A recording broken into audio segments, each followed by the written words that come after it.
Mid night celebration vlog பார்த்துருப்பீங்க. Next நாங்கள் எங்கே போனோம்னா, நியூ அவுட்ஃபிட் 2 பேருமே போட்டுட்டு, நியூ செப்பல்லாம் போட்டுட்டு எங்கே போகிறோன்னா, பீச் போகலான்னு தான் பிளான் பண்ணியிருந்தோம். ஸோ போகிற வழியில் அப்படியே நாத்தனார் வீட்டுக்கு போயிட்டு கேக் கொடுத்துட்டு போகலாமேன்னு சொல்லிட்டு அங்கே போயாச்சு. அங்கே போயிட்டு பசங்களோட விளையாடிட்டு, ஃபஸ்ட்டு அவர் எனக்கு காளான் வாங்கி கொடுத்தாரு. ஏன்னா எனக்கு காளான்னா ரொம்பவே பிடிக்கும். ஸோ ஃபஸ்ட்டு அதை வாங்கி கொடுத்தாரு. அதை சாப்பிட்டு என்ஜாய் பண்ணிட்டு நெக்ஸ்ட் எங்கே போனோன்னா பீச்சுக்கு தான்.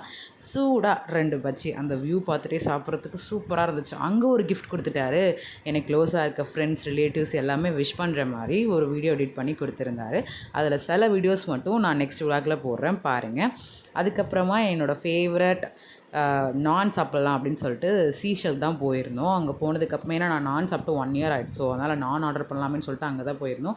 ஆம்பியன்ஸ் பார்க்க எனக்கு ரொம்பவே பிடிச்சிருந்துச்சி. ஸோ எனக்கு வந்து நான் அப்படியே தான் சாப்பிடுவேன். சரி ஸ்பெஷல் டே அன்றைக்கி சாப்பிட்லாமேன்னு சொல்லிட்டு தான் இங்கே வந்திருந்தோம். ப்ளைன் நான், பட்டர் நான், கடாய் பன்னீர் வாங்கி சாப்பிட்டுட்டு என்ஜாய் பண்ணிட்டு ரிட்டன் வீட்டுக்கு வந்தாச்சு. இன்னும் கிஃப்ட்டு முடியல. நெக்ஸ்ட் vlogல போடுறேன், மறக்காமல் பாருங்கள்.